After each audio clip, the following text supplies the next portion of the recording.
I always find it like a bit confusing when it comes to Indian, not sure if it's philosophies or religion or, but whatever, with regards to who or what God is, right? One thing that is fascinating about it is that they have a lot of gods, and that they worship. It's very much you have kind of freedom to just pick and choose any god that you want to align yourself with, and I guess worship that god based on, I feel like they do mostly mainly for principles that god aligned to, or I don't know what else, but I find it a bit interesting, and sometimes, depending who is discussing it, it's also quite confusing, right? Because it sounds like there is like main gods, and then there is other gods, right? And where it comes to the main gods, it seems as if I feel like Shiva and Vishnu are more upfront, right? And then is it Brahm is somewhere there in the background somewhere. That's essentially what I have come to summarize. So I'm not sure exactly if I'm correct in my summarization of Indian belief system with regards to God. So every other time when I hear someone talking about it, it seems to have like it does tangents every now and then, so I don't know, I'm gonna listen to something. I'm hoping that it's got some keys for me, and perhaps it will clear this whole thing for me. Taken for granted in Western religion that God is the creator of this world and every living being. Whether it's the book of Genesis in the Bible or verses from the Quran, a fundamental doctrine is that God the Father, or Allah, is the creator. But that is not the case in Hinduism. The Vedas state God is everything, that he is the source of everything, or that he is the cause of everything, but not that he is the creator of everything, at least not in the same way as the Abrahamic religions. The notion that he actually formulates something from scratch, from a source foreign to himself, is simply not in Hinduism. This is a clear difference that is often overlooked. According to Vedanta, there are three eternal tattvas, or categories of reality: God, the soul, and the material world. There are different understandings about how they are related, but Hindu traditions maintain that all three are uncreated, not just God. When, for example, Christians speak about eternity, they generally mean things like eternal life. In other words, there is a starting point where you are created, and then you go on to live forever in a future heaven or hell scenario. But in Hinduism, eternity means not just lasting forever, but without any beginning at all. In fact, more than that, the term nitya means outside of material time altogether. God, the soul, and the world cannot be thought of in terms of starting or finishing, beginning or ending, but simply in terms of just existing. An existence that is not subject to time. We might be used to thinking these terms when it comes to God, but in Hinduism, the soul and the material world also share in this fundamental trait. This teaching is pervasive in Hinduism and is the subject of the very first instruction of the Gita, where I just want to go back to where he was talking about the three elements of Hinduism in terms of God, soul, and the material world. How I understand it, in my own understanding, is that there is God, who is energy, and what they call soul, I would refer it to spirit, and they would call material world, I would call it physical, right? So God being the energy that creates everything, soul, I would say, equals to spirit, because I don't believe it's the same thing. Also, the material world being the physical world. So it depends. It's not necessarily to say that one is correct and the other is not. I'm just saying that in my kind of language, I would equate it to my way of talking about it from a perspective of us being programs. That is, you have a spirit world and you also have a physical world, and all of them are created by God, the creator. That's what he's called. Every god, just like I would say in India, I'm not sure the names, the different names, what they mean. Like I don't remember what Shiva means or Vishnu means. I actually never checked on that. But all the other gods as well who existed in India, I don't know what their name means because of it's in Indian, right? However, in English format, it's actually whatever god you are, you're gonna be named after that. So God the creator is named a creator because of he's the beginning and he creates everything. It's not God the creator because of someone thinks he created something out of something or whatnot. The fact that he's the beginning, right, and he's the end as well, right? There is no such a thing as there's no beginning, you have no beginning. I do not understand that concept as in like, how would you say you have no beginning? How did you come to exist? It's almost like we're going backwards now. People used to be like, okay, then who created God, right? Who created God? And you would be like, well, I guess we would thumbsuck something out of air, right? But then now we're going back in reverse and saying something like, oh, there's no beginning. You know, it's just, that's how I'm hearing it right now. I'm hoping you'll clarify that. But you have to have a beginning, right? But unless he's saying, he could be correct, because if you look at it in a sense of infinity, the infinity point, yes, because he does start somewhere and he continues the same place. That is, wherever he started, he ends the same way. He ends the same place. He's infinite in that essence. Perhaps that's what he wanted to say. I would understand him in that essence. That if he says he has no beginning, but I still have to be honest. I have to disagree with that. In a sense of, as much as he's got an infinite, he didn't have an infinite existence before he began. Like, what I'm trying to say is he didn't start as an infinite energy. He started off as nothing, as darkness, as just dark, black darkness, no movement, no vibration, no nothing. That's how he started.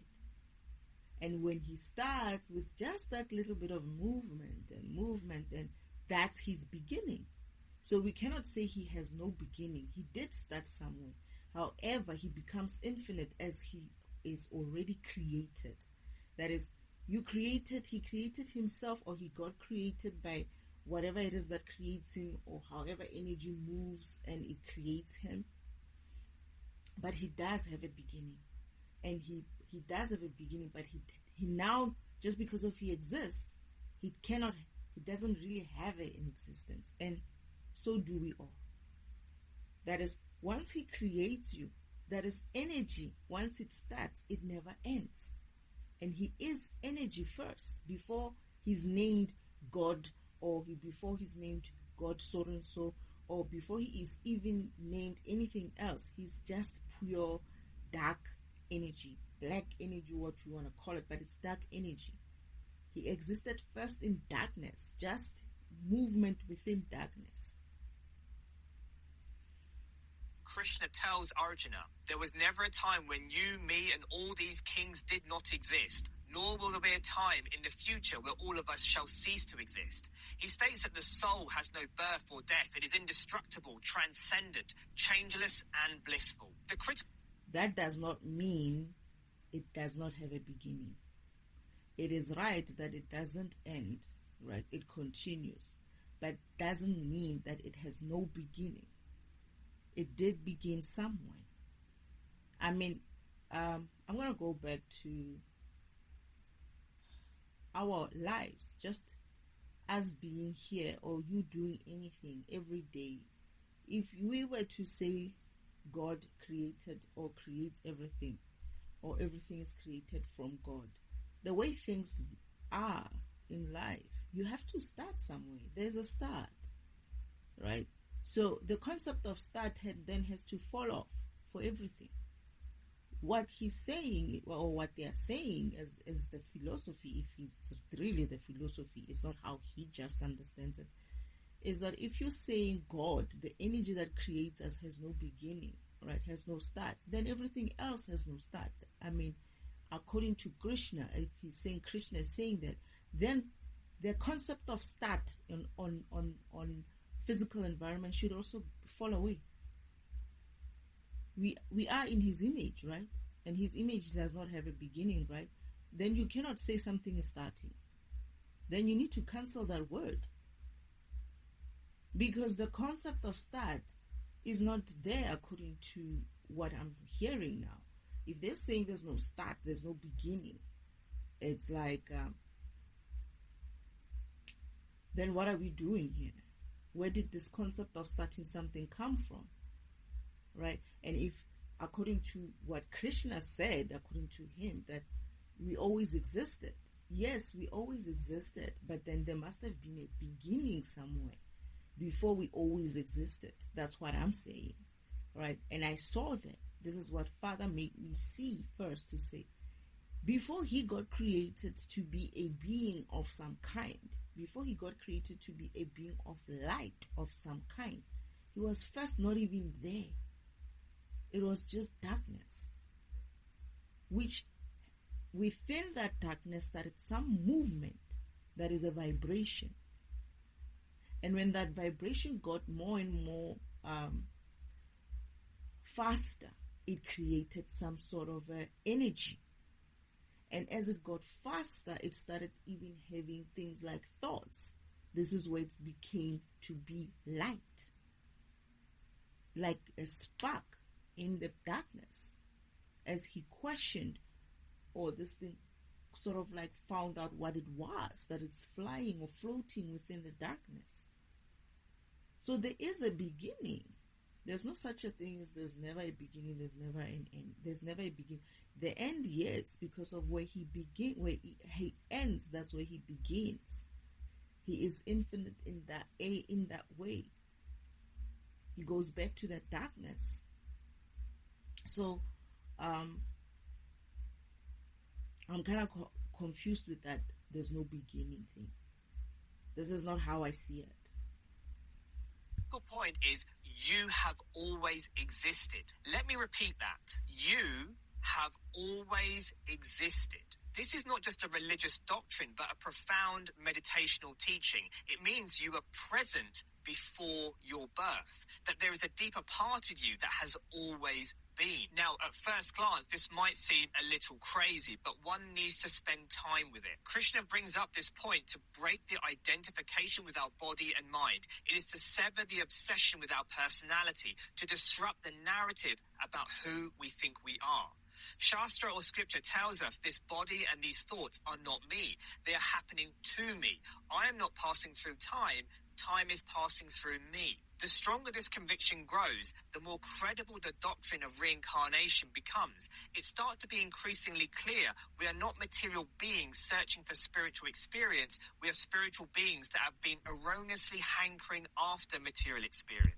That part about being spiritual beings, first, extending ourselves into a physical environment, that yes. So, you see what I'm trying to say now? If you go back to that, he has a beginning. He has a start, which is a spirit or a soul, according to them. That is, he is a spiritual being first, right, before he becomes physical, which is true. So if you're going to look at it in a sense of, oh, it's just some sort of a belief, right? There's this thing. I've come to realize something. There's beliefs, right, based on the fact that I came here at some stage and I said something. I probably was one of those, because according to him, we've always existed, right? I probably came here and I said something like that. Who knows? I could have been Krishna, or he could have been Krishna, or somebody else could have been Krishna. That's the thought idea at the time, right? And I got it wrong, and I left that message here to say, oh, we've been here.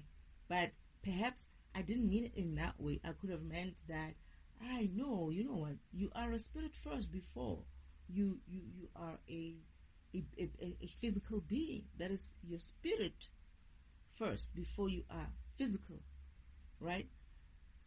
However, if you leave it there, if you leave it in a sense of belief and in a sense of who came into this planet and left some sort of message, right? It could be Krishna, it could be Vishnu, it could be Shiva, it could be Jesus or Yeshua, it could be, who else came in? It could be Ra or whoever that is, right? Who left some sort of a message here, right?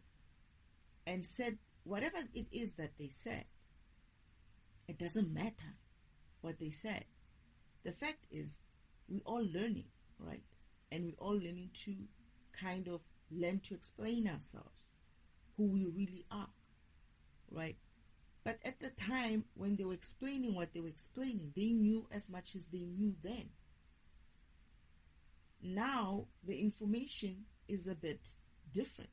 Or, as time moves on, there's more knowledge about who we are. That is, we discover more and more of who we are. As much as just because of we have existed forever or for since, it doesn't mean that just because of we existed since, that since is supposed to be the base. We are evolving. Therefore, that knowledge of since needs to come to this point where we define or redefine ourselves accordingly as best as we can. Is this point going to be wrong in the far future? Perhaps. Is this point going to keep in the far future? Perhaps. It doesn't matter. One day somebody's going to come back and say, so and so was here on this planet and this is the message that he left. All I'm saying is, and this is what I said to Father, I appreciate what my brothers did. I do. However, somewhere, somehow, and it's not them, by the way, it's how Father used to be able to communicate through Yeshua, through Vishnu, through Shiva, through whoever came through here as a messenger, right? Father needed to communicate it in such a way that a being like me or you or whoever would be able to come in and teach it that way. However, he himself was also still learning about himself. And even today, he's still continuing to learn about who he really is. That is, redefining himself. So, for humans to continue to hang on to this old ideas of who they were, or who they thought they are, or who they think or so and so thought they were, it's kind of limiting. Because if we are to call ourselves a infinite being, as we say, we don't have a start according to him, and Krishna said something like that, and we don't have an end, we've always existed, it means that either we are busy repeating the same BS, therefore we're not learning anything, or we are not repeating the same BS. We are learning some, or we are moving forward, but perhaps we are failing to learn. Because I have an issue. I have a serious issue of things from the wherever time existed are still being repeated today. This is the reason why spirituality is stagnant in the physical world. And I'm not thinking it's just earth, but I feel like it's everywhere. Because beings in the physical who are supposed to be upgrading their programs, they don't want to upgrade their programs. They take the lazy route of upgrading their programs by doing what? This is why I said this hierophancy cards and all of that needs to effing go. That is, people feel like their spirituality is based on whoever said what. Like whoever who was renowned at the time, who said something that seemed to be like making some sort of a sense. We're supposed to be repeating that shit today. I refuse. I refuse to do that. If there's anything that I'm going to take from my brothers, I will take with me. If there is anything that I cannot take from my brothers, I will leave it there. And this is the problem. Hopping on old information is not going to get us forward. We need to understand that at this point, in the 3D environment, we need to move past this 3D, 4D, 5D to the 8th dimension. We cannot do so if we're still keeping with the old doctrines, if we still believe that what we are in the old times is still what we are today, because that's where the limiting mindset comes in. It's like you're saying at year 2026 here on earth, you're still like Vishnu, who came, I don't know how many years he was here, maybe 2 million years or 2,000 or something like that. I don't know. No, you can't be. Yes, you've always existed and you probably have the same teachings or whatever, but is that still, are you going to take that mentality, that understanding, that knowledge, try to apply it again in 2026 and hope that it works when you have all these other variables to take into account? You got cars, you got big homes, you got all kinds of lifestyles, you've got internet, you've got social media, you got people living a different life. Are you telling me you're going to try to force what was done in the past in that way today in 2026? It's baffling to me that people are still repeating the same thing. And when I had to go into the spiritual thing of mine, which is to be awakened and enlightened as well, right? Yeshua came here with enlightenment. I did adopt. You have to adopt that enlightenment. That enlightenment is part of what Yeshua's message was, which is something that I have to adopt as well, because everybody has to adopt that. Awakening is being aware that, oh, okay, I'm here, and I remember that I'm a program, and I'm this program, and oh yeah. Enlightenment is you going through that process of understanding yourself in 2026. Not in the Vishnu's time, not in the Shiva's time, today. They are my brothers, right? They know that I'm here, not just for myself, but for all of us.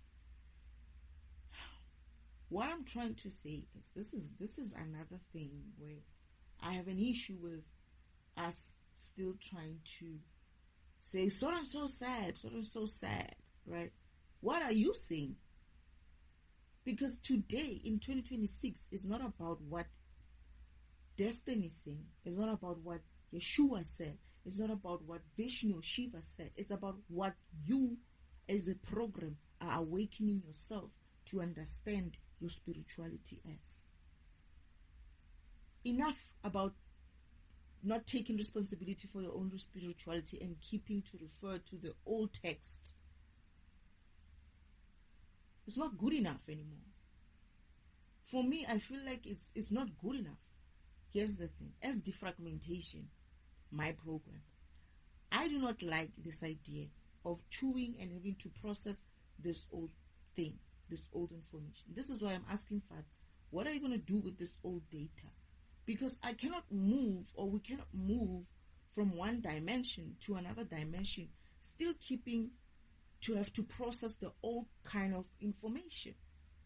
We take what we can, and whatever we don't have to take, we leave it behind or archive it somewhere.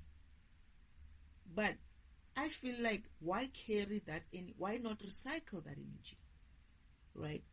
Take what you can, the rest of it, recycle it. I'm burping, so maybe that's what Father wants to do. Okay, I'm burping again.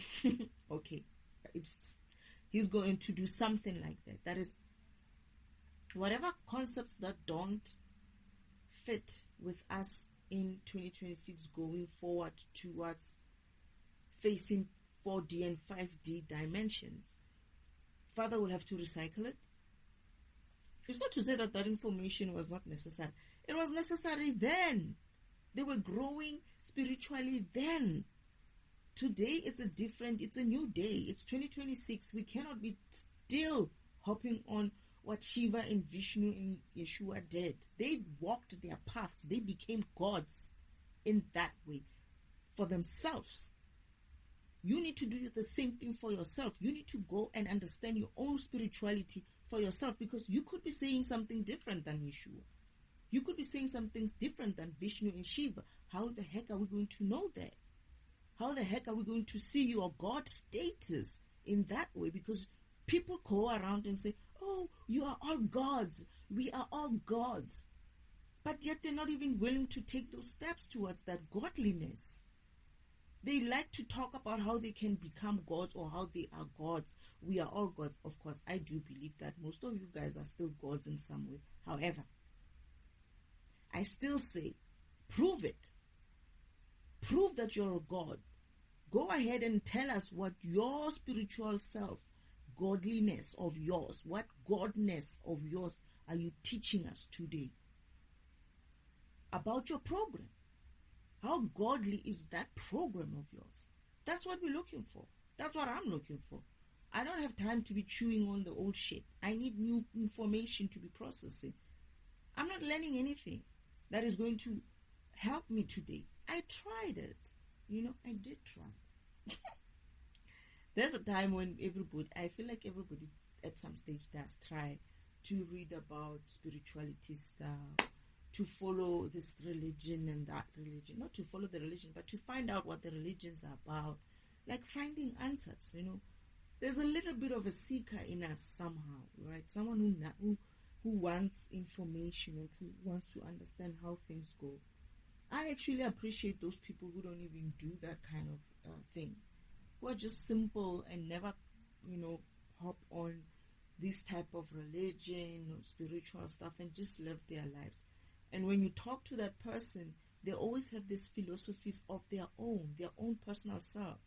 The person, when you start talking about Jesus, when you start talking about the spirituality, this is like, hey, me, I'm just happy that, this is this and this and that. I just believe that, this and this and this and that. And when you look at what he just said, it's everything about him. He's just simplified his own life in his own way. Now that shit I can listen to. And when you look at it, it's like, wow, this guy just made it so simple for himself. And when you look at it, it's like, you know what, I kind of like see what he means. I'm learning something here.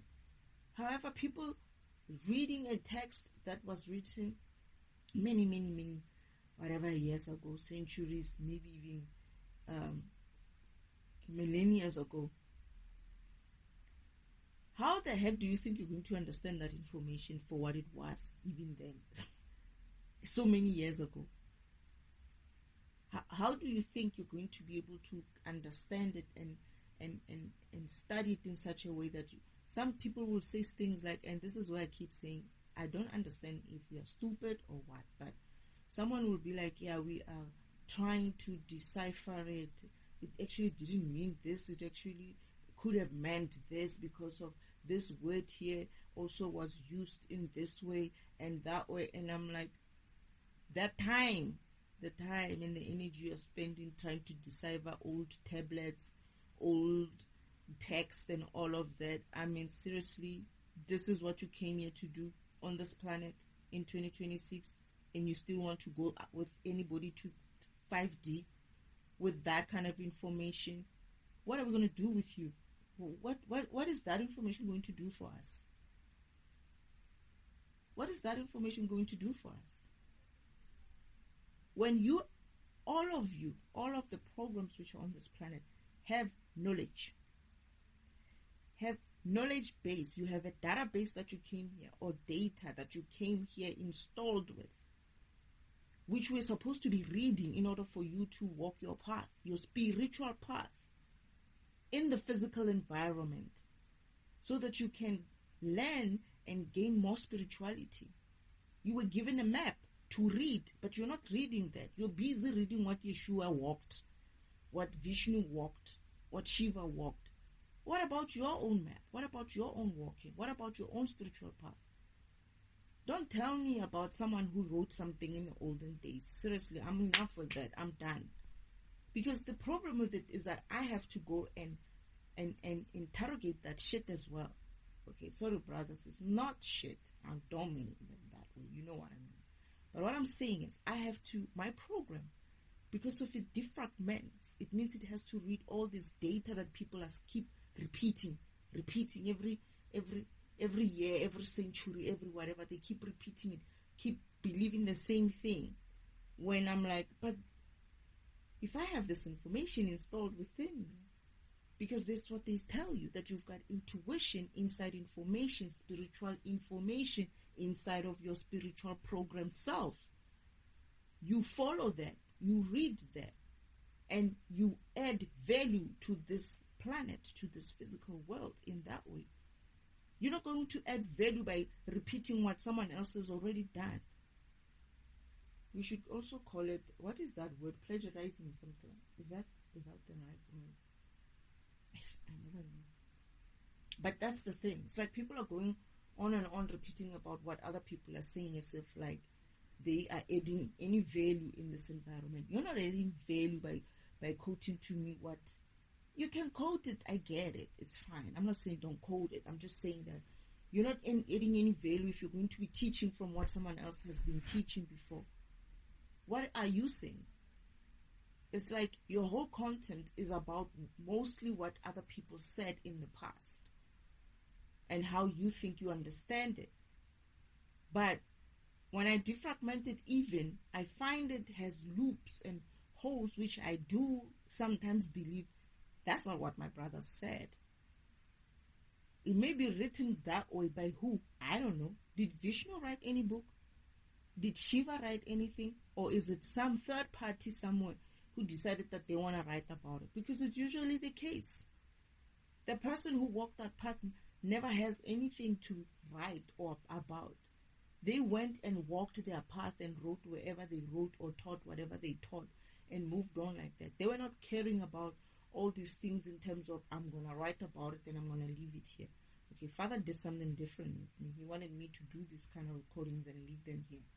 But anyway, what I'm trying to say is are you reading from what they say? These are the words and whatever signed by Krishna or whatever. This is what he left here in this planet. Signed by Yeshua, signed by Vishnu, signed by Shiva. Is that what you're reading? Or are you reading some other person who wrote about them? You see how lies start?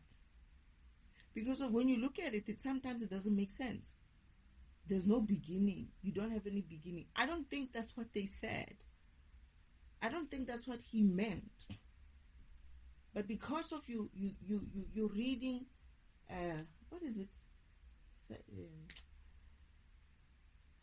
Information that was written by someone else and probably rewritten so many times up until this point. It's changing even that information. You're not getting the right information. You're not getting the right essence of the message from the person who they actually wrote about. And this is the problem. Because now what you're doing is making it seem like Krishna didn't know what he was talking about. And it's probably not the case. It's just that Krishna, how he spoke in those times, he spoke in that way. This is why I said to him, I don't understand what this. Okay, I'm burping again, meaning it's true. Krishna spoke or said things in the way that he needed to say it in those days.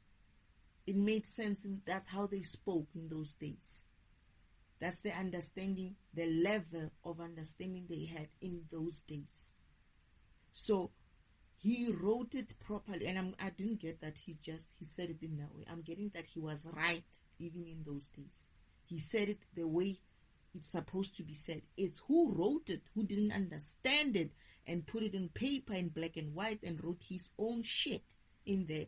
And then you or anybody else comes along the line 2,000, 3,000 years down the line, they're all just changing that information based on their own limited understanding, limited physical understanding.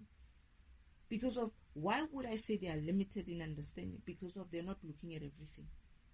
And not everything in a sense of everything, but in a sense of what surrounds that information, the context. where Krishna was talking from. You're not looking from there. You're looking at something that was created by someone who's probably not the same person. Let's be honest. It's using of other people's information and assets. And I believe that, and also lie. Because when we try to prove that thing that you're saying, even understanding it, not necessarily even going to go back in history, but testing what you're saying, it sounds off. If you're saying that there's no beginning, right, and we are created by this God that has no beginning, then everything has no beginning. It means everything has existed before. Everything, including the YouTube that you're talking about, has existed before. That's what you're saying. We've always existed. What are you saying? If by this person's whatever, God has always existed, we all has always existed, and God creates everything, right? God is in everything, right? Therefore, if God is in everything and God has always existed, then we've always existed. We don't have any beginning. Therefore, even YouTube has no beginning.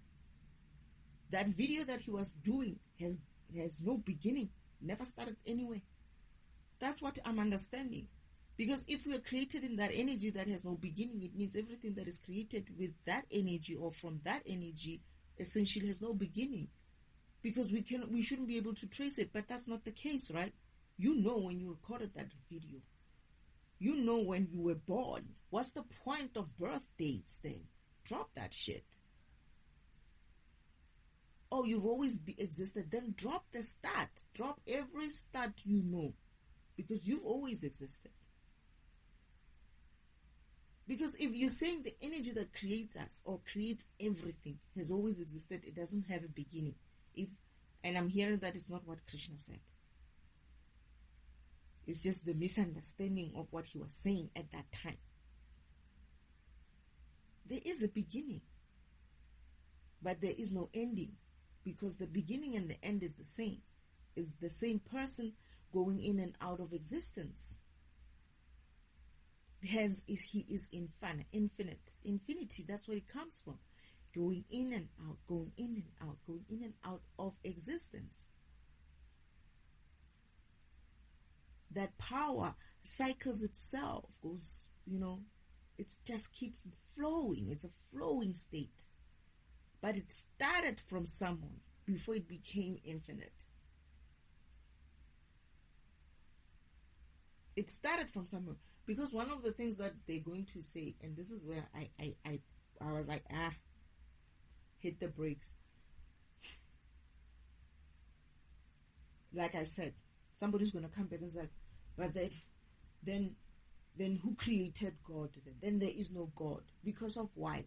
Because this kind of talk wants to, eventually it's going to end up with, if there's no beginning, then nobody can say, and if there's no beginning and we all have always existed, it means all of us have always existed, therefore all of us are gods in that way.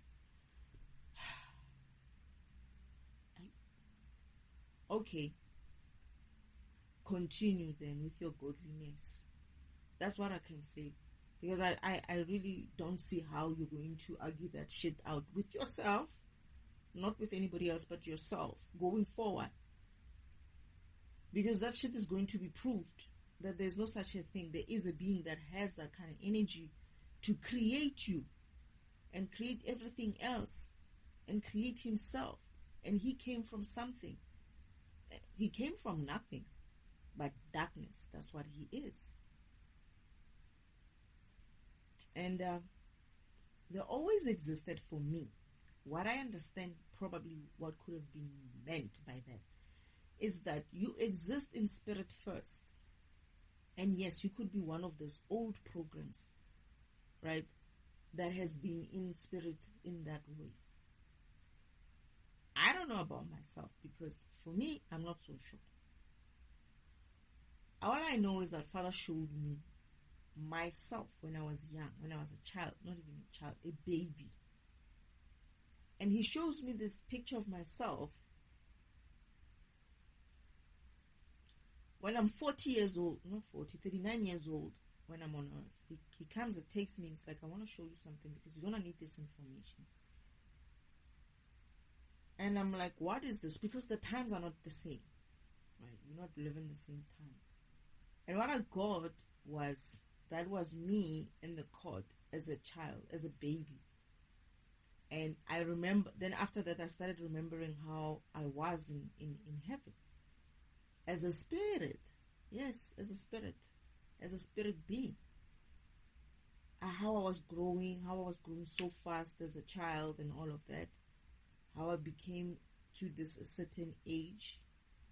And it's not age per se, it's just that you look a certain, you're able to do things for yourself, you can walk, you can talk, you're inquisitive, you want to know all these things that's happening, you're asking too many questions and all of that, just like normal children do.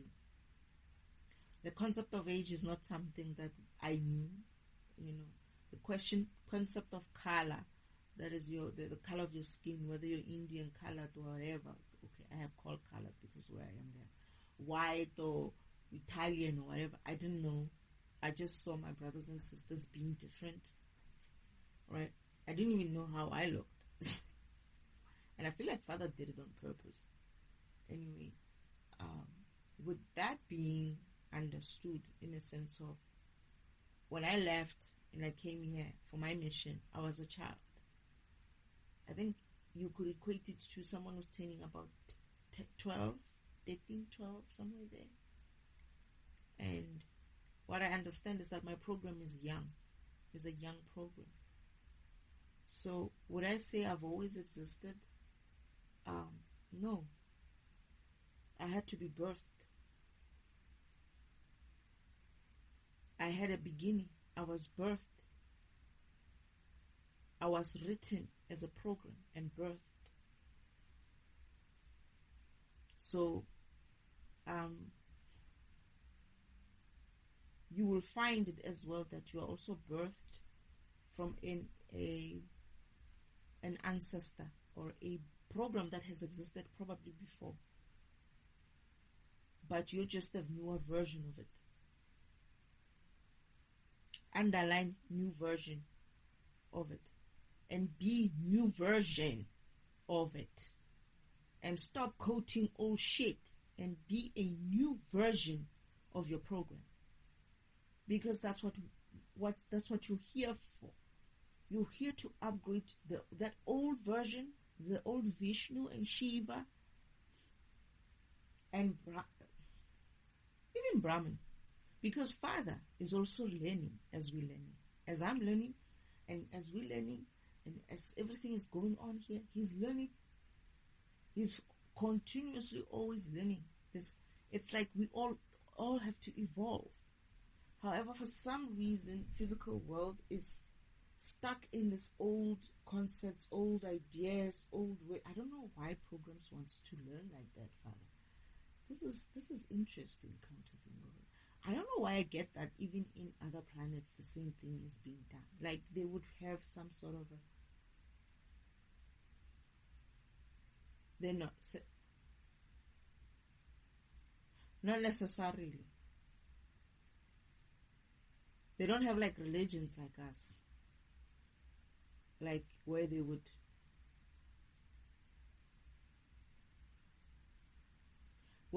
like worship a being. Some of them might not necessarily know that they are programs in that way, but some do. But as time goes, they lose that kind of knowledge.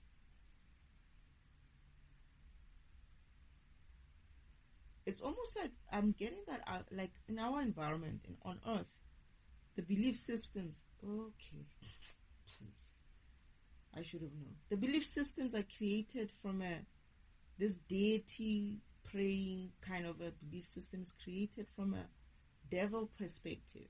When I say devil perspective, I mean Uncle Devil. My Uncle Devil, or what you guys call the devil, is created from his ideas of always needing this whole or coming to have this representation of someone being above others and that person being praised in that way. So it would create this type of society that believes in a higher being that needs to be worshipped in that way. Which is, it feels like it's mostly like not every civilization, but Earth has a lot of it. Earth has too much of it, and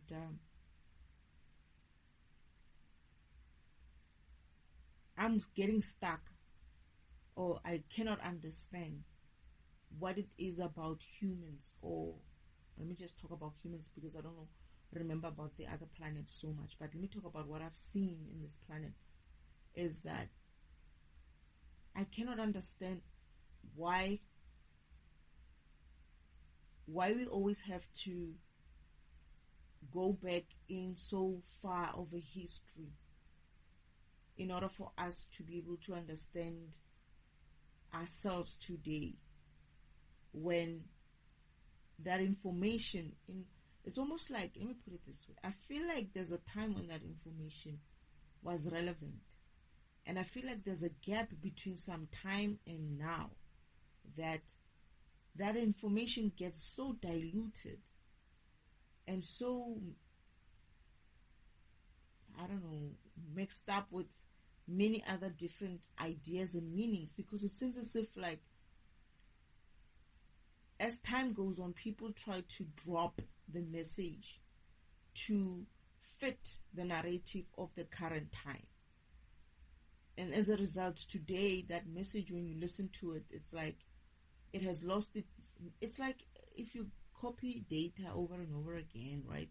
At some stages, that's being corrupted. It's the same thing. Like when you even copy music, right? It's data at some stage. When you copy music data, it's going to get fuzzy at some stage, right? Even though we might have like better technologies today to copy better, I don't think people copy even today. And not in a way we used to. Today we just stream, right? So, but before, it's the same thing.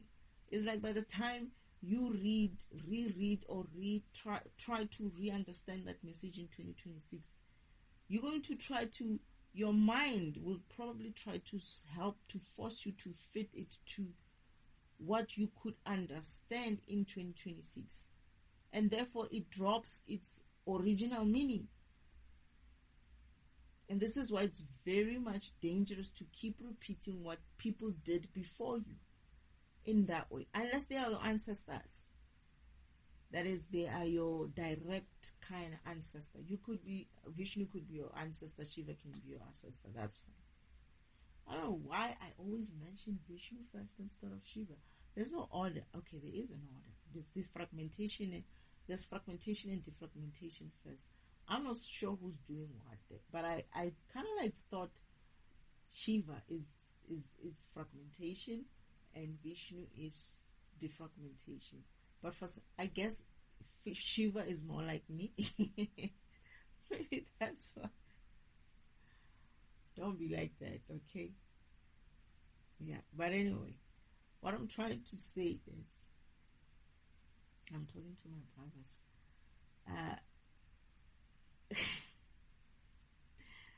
What did I want to say?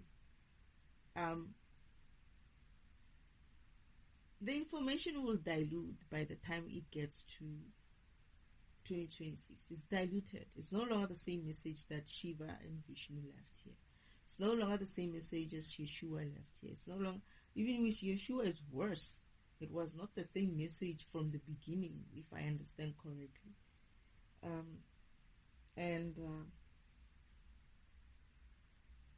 You were given a new information. Every program has its own information, its own program information, right? Its own library of some kind. when you're installed in this environment, you have that. You have to be accessing that. But you're not going to access that and find that truth for yourself, for your program. If you're going to always refer to, because those programs are like me, they're like fragmentation and defragmentation, right? They have their own lineage, yes, and you might be the same, but you will also be there must be a specific direct lineage close to you, who you should be upgrading from as well. That is your grandmother, great grandmother, all those ancestors just before you get to Shiva and Vishnu, and that's the new programs, right? That's the newer versions of Shiva and Vishnu and whatever. You are supposed to be like that. If you believe that you've always existed in that way, then you will understand that even if you've always existed, there are programs that existed as you. That's how you existed. You are new in a way, in some way. And you need to just do the programming properly, in a sense of, then why are we giving birth then? Then there's no need for giving birth. If you've always existed, and there wouldn't need to be anyone giving birth if you look talking about it from a programming perspective. That your program has always existed, right? But in order for you're going to give birth to some being again who's going to walk, who's going to be mixed between your program and some other program, and they're going to create a brand new program. And it's evolution like that. It's creative like that. It's moving forward like that. It's creating more and better and like that. But if you're going to be so much so that you don't want to see what your potential is in this environment with regards to what you can bring new and going forward, then we will never evolve. We'll always stay in the era of those 2000 BC, so through I forgot what the BC, before Christ or something like that, and ADs and whatnot. We will always remember that. We will always be stuck there, right? And therefore, I have to sit here and defragment this video. When I saw it, I was like, okay, I was happy though. I think it's a 5-minute video, but I'm probably going to make it a 2-hour recording, knowing myself. But I was so happy when I was like, oh, this is a short one. And, but at the same time, I'm looking at it and I'm like, oh, shoot. I was a bit like nervous about it, to be like, I just hope he doesn't say something else there. But he's not saying anything. It's not like I don't agree with it. It's almost like I can see now that there's some sort of information. What would you call this quality in terms of information? It's lost its meaning. Some information is missing somehow, or it's distorted. So, yeah, we might have to. Oh gosh, I am burping again. So this information is distorted information. That's the word I was looking for. And I burped because I'm using father's programming languages. As much as I worked in IT, I don't remember these things anymore. I just feel like it's, yeah, anyway. But amongst the different traditions, there are different ways of explaining the soul which has always existed. The Advaitins who follow Shankara state that at the higher level of realization, the soul is synonymous with Brahman, the totality. The body-mind, in fact, this whole material world is merely a false transient projection upon your eternal nature. When one gains true knowledge, this world effectively disappears.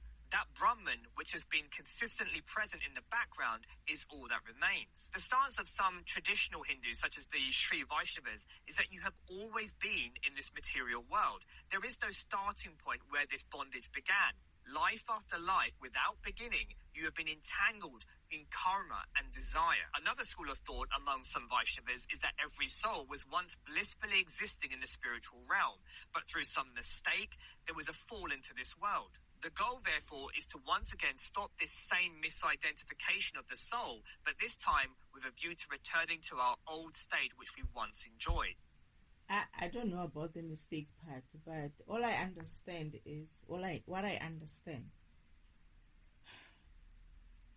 reason why Father, I think, created physical worlds is because before, let me call it this way, after creation, and Father is creating many others, Mother is there as well, the brothers are there, the devil is there as well as the brother, the sixth brother, and everything is fine. Oh, okay, maybe not even at his time, before his time.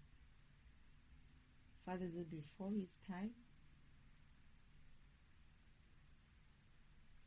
Alright, it was before his time. He came after, man. The devil, that is. Anyway, Father used to delete programs which were obsolete in some way or didn't need to be there anymore, or there were more better versions that he created. When I say programs, I mean beings, right? Like us, who, like Mother is the first program. Mother Elohe, or Eloshi is the first program written, a program written being. The other Brahman elements, that is, all of them, 4 heads, were created through thought. There's the first Brahma, which is the creator. There's a second one who is the destroyer, and I'm not sure who the third and the fourth one is. I'm being told that I'm going to learn about them when the time comes. And I don't want to go to Indian philosophy first. I'm afraid of going there unless I'm guided to go there. I will go there. But they said I should wait with that one before I learn those ones. I must just learn about. But I think I know why you said that. I kind of understand why Father said that. But what I'm trying to say is, he used to delete the programs when they were no longer necessary, or they were not doing or performing the way he would like them to. It's like he would write a program and it wasn't doing what it's supposed to be doing, and he would delete it. However, after a while, he realized that despite him deleting these programs, something kept eating up energy in the system. He realized that there's some sort of energy loss still. But he couldn't quite figure out where's this energy loss. It's not a lot. It's there though. And when he went into the system to check, that is, Father has a way of going into a computer itself. I have been there. He walked me in there. And he says to me, you see, like the computer components part, not the program part, the components part. The program part he's shown me as well. But the components part, we go in there, we walk in, we're seeing all these resistors and all these motherboards and what. And it takes me to a point in the PC, right? This was a desktop kind of PC, not a laptop. My own desktop at work. He used to like visiting me at work. He shows me that, you see, so when we get there, we're going towards the end of the PC. There, when you have where you put in plugs and stuff, but we are inside the PC, not on the outside, inside. And I can see holes, I can even see people in the office who are passing by, like their shadows passing by behind my PC in the office. At first I was like, where are we? He's like, we are inside your computer. I was like, what? He's like, never mind. Focus. And then we go there. He showed me in many other things, right? But he wanted to show me the programs that he deleted. When we get there, we find these sort of like, it's still programs, it's still beings, they look like beings. However, they I always make them, they don't look like,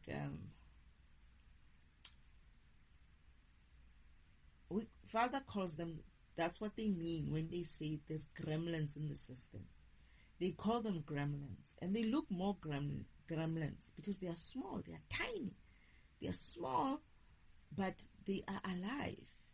Father says they are alive. These are all the programs that are deleted. They don't really die because energy doesn't really die.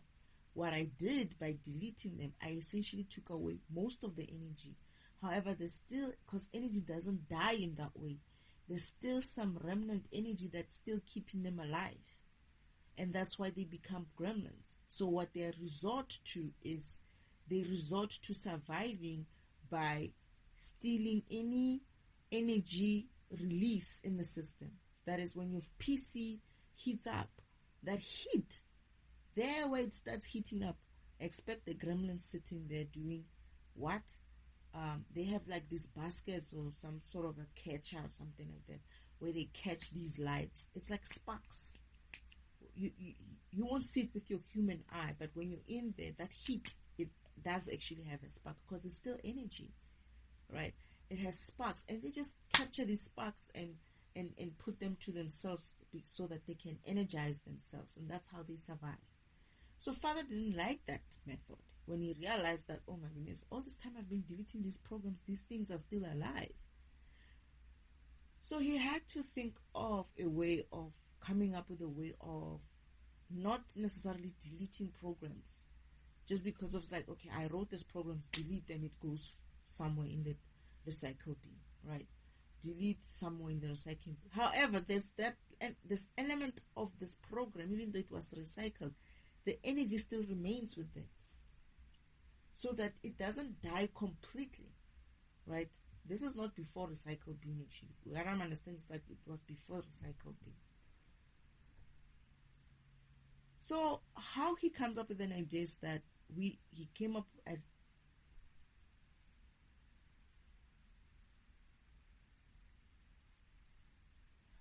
I get the feeling that, was it Mother's idea or someone like, I feel like it was Mother's idea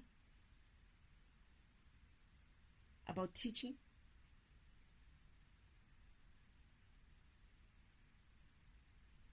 It's almost like, okay, what I'm getting was, Mother's the first program, right? But Father doesn't delete Mother when Mother is not doing what Mother's supposed to be doing. Or what...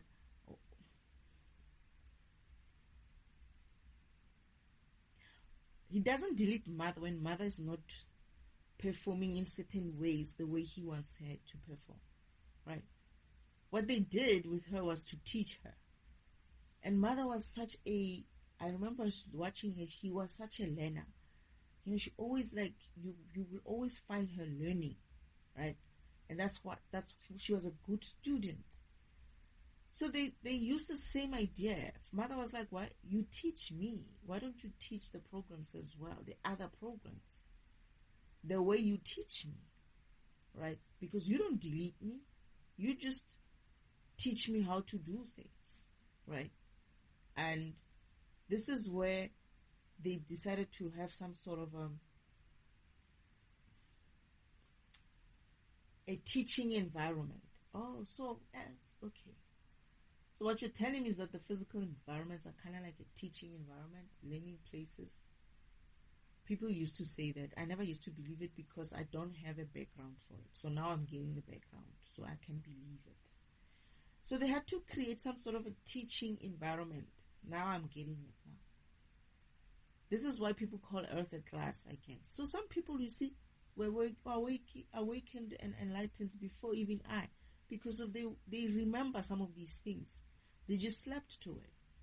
And that's essentially that. So when you come to Earth, you come here. Even though I know that, but I wasn't confirmed. So Father's confirming now. I know that you come here in order to train your program. But I wasn't comfortable calling it a training place, a training ground. I wasn't comfortable with that. I always have to have somewhere where I base that understanding from. So this is where the story comes in. This is where they decided to come up with a place where they can train programs. Mother being the architect, because she's mother the architect. She's God the architect. Father is God the creator. My other father is God the destroyer. Right? Just like Vishnu and Shiva, same thing. So there's no such a thing as there's no beginning. There's no beginning, or there's no creator, right? Because that's what he the description of this program somewhere, or the what you call it? I forgot what you call it. The thumbnail said something about God is not the creator, or there's no God the creator, something like that. I'll go back to it and see what it does, what it says exactly. But what I'm trying to say is this is how a training environment was developed. Okay, I'm burping again. This is how the training environment was developed in order for Father not to ever delete programs again. Oh goodness, Father, wait. I'm burping like not to have to I feel like he's excited that I'm getting this class right. Not to have to delete programs anymore. So he created a physical environment, what we call a physical environment. Or I think he said in Hindu, or is it Hindu? Yeah, Hindu, they call it a material world. Yeah. They created the physical environment in order to put programs into the physical environment and have them do certain exercises, right? Physical environment exercises, which would allow them to learn certain lessons, and those lessons become an upgrade to that program spirituality, that program's program, so to speak. It's like you're a program, you only know how to I don't know, clean, right? And then when you come on earth, you're going to learn how to wash as well, how to do laundry, for instance, or you're going to learn how to, so you become even more useful, or you're able to do exactly what Father maybe had a idea about you being able to do. It's almost like a new programmer was programming Father, that is, and he was still learning his own programming, coming up with the language, but he didn't get things right? And all these things that he didn't get right, he just felt like, put them somewhere else, delete, only to find that they don't die that way. And when he realized that it's because of energy, it doesn't die. And perhaps you can go back to the idea of infinity in that way. So you are infinite in that manner, but however, if Father deletes you, you become that gremlin in the system. However, what he wanted to do was create this environment where he would put us as programs who are not necessarily doing well in certain areas to come in here and improve that. And what he would do is he writes another program, an extension of your program or an upgrade of your program. He puts it inside of you. This is what's called intuition, your planned path, right? And all this knowledge that you need to learn, which is what you're supposed to be accessing. I'm doing that, right? And then he puts it inside of you as a package to be installed here on earth. Therefore, you're birthed here on earth. And when you're birthed here on earth, you get here, you're supposed to start reading from internal self, your program, the data that was stored within you, to say, okay, I'm here now, Spirit. How do I advance myself, right? And that program that they wrote for you guides you to say, you're going to do this. You're going to see things this way. You're going to understand spirituality in this way. You're going to understand maths this way. Whatever your program is, right? You're going to understand cleaning this way. You're going to understand doing laundry that way. Those things you're supposed to be reading from your own internal self. And how do you do that? That kind of internal information is linked to your spirit self. That is, in the spiritual world, your program is still there. That is a program, right? It's still there, but it's a spiritual program. And that spiritual program is there it's walking its path in the spiritual world to learn, right? But how it walks in its path in the spiritual realm to learn, it walks it by driving a cart, a small cart on a track called the spiritual timeline track. So what is essentially happening is like Father creates this training environment. In the training environment, you look like you're living your life, you're a human being or whatever being out there. There are many other spiritual worlds, not just this one. There's many other planets which are physical and have beings who are doing something similar. However, there's a difference between them and Earth. Anyway, when you walk your path here, you have all kinds of troubles with your wife, you have all kinds of troubles with your family, your mother, your father. That is you learning to some sort of, it's not to say God writes that shit into your program. I'm not saying God writes those troubles into your program. He doesn't. He actually writes a good program that is very fulfilling. However, this is another thing about it. I'm going elsewhere. You see, this is how they become 2 hours, these programs. He writes a good program for you. All wise, all nice, all inspiring, all fulfilling. However, because of this environment, this planet, God, low vibrational, that program of yours is being interfered with. It's like you're trying to run a high vibrational program. Oh, Father, sorry. I'm eating my humble pie again.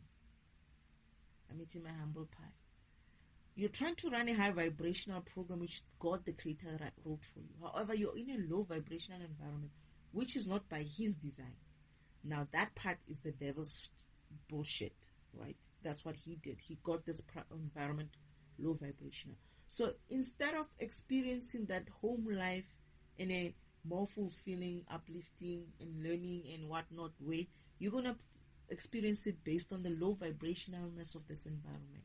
That is, they can only offer you a shitty wife or a shitty situation or I don't know, an environment that doesn't really look so great, or a smaller house, or because of that's what this environment can afford energetically. It cannot give you a wife who's coming from a high vibrational beingness or from a, like family or something like that. So when it comes to you with issues, just like you come to her as with issues, and that's what you get, because of this environment can only offer that much. And this environment can only offer that much because of it went low vibrational. It's not supposed to be low vibration. It's supposed to be high vibrational 3D level. 3D is still very powerful energy. Right? Now, you go onto your path and you walk your path. You're reading your information. Let's say you are a program that's supposed to be like Shiva and Vishnu, right? And Yeshua, for instance. However, God loaded for you the information of current 2026 when you would be walking this path. You come here, instead of going into your program, because I don't remember them telling me to actually go and understand what Yeshua did, to be honest. Everything that I thought about Yeshua was from my spiritual self. That is from my internal intuition, spirit information self. That came from my memories when I was talking to Father, my teachings when I was coming here.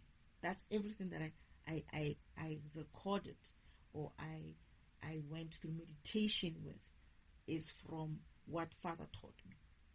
Not what Yeshua said. I didn't Google a lot about what I did. A little bit of trying to understand what enlightenment means, right? Because I did that before and I couldn't understand it. And I thought that maybe to this year or this, I think it was this year, because I'm kind of like awake or something like that, maybe I'll understand differently. It didn't make sense to me until I started just forgetting about internet and Googling and shit, and focused on what the information inside of me says. That is, coming up with my own fucking definitions, and shit started making sense. Now, you were given that information for your program, which suits your program understanding level, or your program, how your program works, whatever your program is, right? You could be time program, you could be I don't know, you could be a date program, you could be copy, you could be paste, you could be a file, whatever program you are. It's going to learn based on its own level of understanding, and that information is inside of you. Now, what people do is they take what Yeshua does and what Vishnu did or what Shiva did. Those are defragmentation type of programs. When they teach, they're going to teach in a different way. Maybe similar to what I'm teaching. But I get the feeling that Father did something different with me. One of the things that he did is that he allowed it for me to be able to kind of like say some sort of like dark language like that. Anyway. What was I saying? So you're going to teach, you're going to learn in your own level of learning capacity based on your environment, based on what your program is supposed to be doing. And when you do that, that information is going to make sense. Did I have to go back and look at what Yeshua did or what Shiva did or what Vishnu did? Not really. Again, when I did defragmentation in Shiva and Vishnu, I did it based on the information that Father gave me. And some of it was what they gave me. That is Shiva and Vishnu, what they said to me. Or how they were at home. Or like how they used to be at home. That's what I taught from. How I know them from home. Right? I didn't teach about, I didn't meditate and teach about what they said in their own spiritual paths. Because Father gave me knowledge, right? And gave everybody their knowledge that is... For instance, you could be here to understand about how to process time. And you could be teaching us about why time, why calendar, why the moons were created. You could be doing that, but you're not going to be doing that because of you're busy focusing on what some other man did some years and many years ago. Because of we all want to copy and paste the spirituality part. When you understand that spirituality, that spirit is a program, it's like your copy, you want to copy your copyright, and you want to copy defragmentation, how defragmentation learns their spirituality. It doesn't make sense. It doesn't make sense. You can only copy, right? But then maybe you came here to learn not to copy any old thing, but copy as directed. That is copy as guided. That is copy as what they gave you information inside your program to copy. And you're not going to do that because you are still making the same mistakes coming and you're reincarnating in this environment because of you still need to learn your lessons in a sense of you're failing at that lesson because of you're busy looking at what other person did many moons ago or many, not even moons, million years ago. It doesn't make sense. It doesn't make sense. And that's my frustration. And my frustration is coming from, people need to understand that my frustration comes from the fact that I'm processing.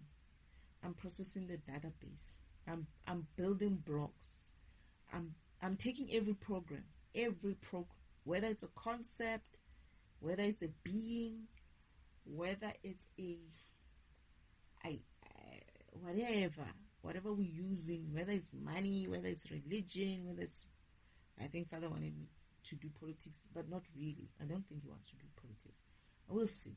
Whatever it is, and I have to defragment it. That is, I would have to pull it apart and put it back together again, right? And when I do that, I'm essentially cleaning the system. I'm making that block whole again. That is, I'm seeing what it is that it's supposed to be doing, and what is it doing now, and what is missing, and I'm putting it together. Like I'm defragmenting this person, and I'm defragmenting what he's talking about. I'm essentially pulling it apart and putting it back again. And by so doing, it's like I'm defining whether this concept is belonging in the database going forward or we are dropping it, right?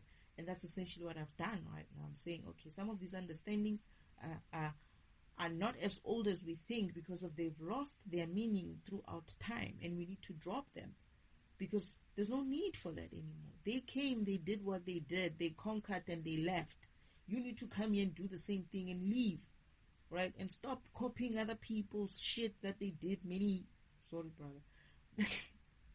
that they did many other many whatever years or whatever ago. Because that information, the new age information, is within you. We want you to teach us about something to do with time or copying or saving or whatever. We're never going to learn that because everybody keeps repeating what defragmentation did. Defragmentation is teaching from a perspective of it is a learner program as well. It learns its environment, it learns the database, it learns the programs, it learns the application. And as it's learning, it's finding all these things and it has to. Father said, just because of your learning, you might just as well output it for others to come and learn from it as well. That's why I'm doing that. I'm a learning program because I have to understand what this blog or what this program does. So I'm learning it, and as I'm learning, it's like, wrong. All right. Okay, there you are. You're good. Fine. And as I did that, the learnings from that packing and unpacking and packing it again and whatever are put out in this format of me recording my meditation session or me defragmenting a recording that or a video that Father sent me to record to defragment the concepts that are being said in there. So yeah, that's why Father decided not to delete anymore and created the environment called the physical environment or the so-called material environment, right? There's a spiritual environment, which is where we all exist as from the beginning. That is, we are all existing as programs in a spirit format. That is, spirit meaning energy format as well. Father exists as an energy format. But understand, there's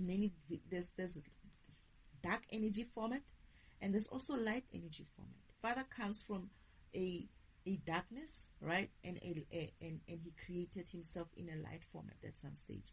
He evolved from darkness to light and to a being that has a physical form or a body form or a spiritual form. Then I don't think Father, he probably does have a physical form. I remember Father used to be able to walk this planet at some stage, but then he's too high vibrational now. That is, he is too big of a program. His physical format or his spiritual format is too big of a program to walk this planet. This is why I had to be installed with a smaller database, and I had to come and learn everything in this database. I couldn't come because this is why I had to come as a child as well, when I don't have a lot of information, a lot of knowledge, so that I can fit into this environment and be birthed here and only start getting guidance of learning what I need to learn when I'm here. And as I learn when I'm here and as I vibrate high, because when I'm learning when I'm here, I'm adding light.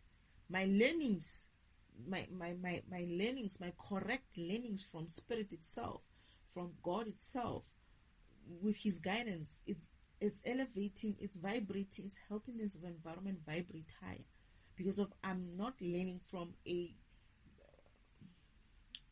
data which is corrupted. I'm learning from data which is cleaner.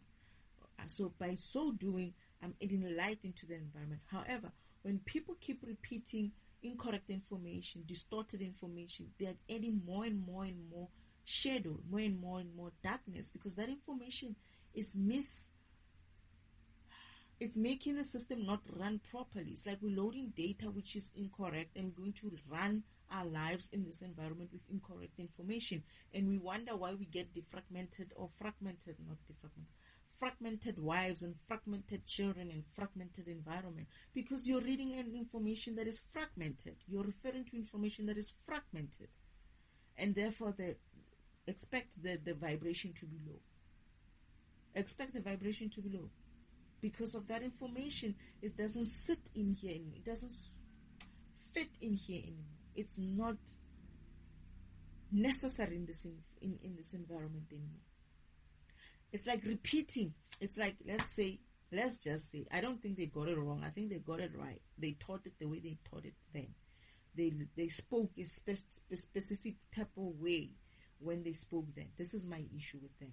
Right, not with them, but this is my issue with referring to that history. I said to that, I don't understand what my brothers were saying. They were speaking all kinds of here art thou, they die. I'm kidding, not all of them, but I don't understand them, and especially like Vishnu and Shiva coming from India. I would have to understand the languages that they might have spoken at the time, and I mean, it looks like even sometimes maybe even India today didn't do such a great job translating that kind of knowledge, right? So who am I to come in and think that I could understand it in that way? Anyway, you came here to do your own path. Stop going back and forth with old people's path, right? It's not to say that you can't go there. It's to say that when you're going into yourself, you're going to realize or understand what the Shivas and the Vishnus meant, to be honest. You're going to be like, oh, that's why Yeshua said this. That's what he meant. You're going to be like that. I come from a Yeshua side because of where I am. But Yeshua and Vishnu and Shiva are similar. Not similar, not the same. They are similar. Okay, I'm burping again. It's like trying to come up, but it's not coming out. I don't have burps anymore, Father. I've burped my entire existence in this mini sessions of yours. Like,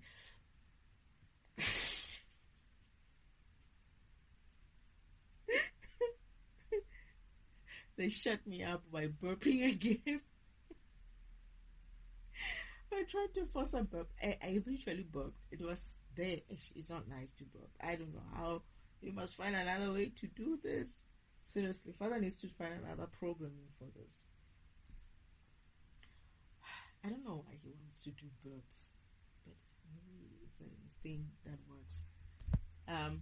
So yeah, let's hear some more. Hopefully we are done soon. According to the Tadatmya theological system which I follow, the soul exists within the Lord, but its full potential is yet to be actualized. Just as salt exists in water and becomes crystallized when it evaporates, so too the soul exists in the Lord and by his will becomes crystallized in this material realm.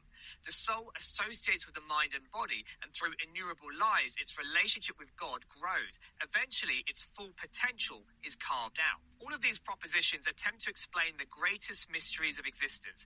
Each one leads to a certain mindset and mood. For the Advaitins, the you think you are and the world is based on a misperception. Therefore, the mood is centered around coming back to what is truly real, coming back to truth, to the self which is pure and immutable. For the likes of the Sri Vaishnavas, a beginningless existence of the soul in the material world creates the feeling that this current incarnation is part of an unfathomable journey, a journey that can peak through the act of surrender to God. For those Vaishnavas who believe we have fallen from grace, there might be the sense that we are striving to go back home to our rightful belonging. For devotees like... The idea that I heard this, actually, I forgot to address this fallen from grace thing.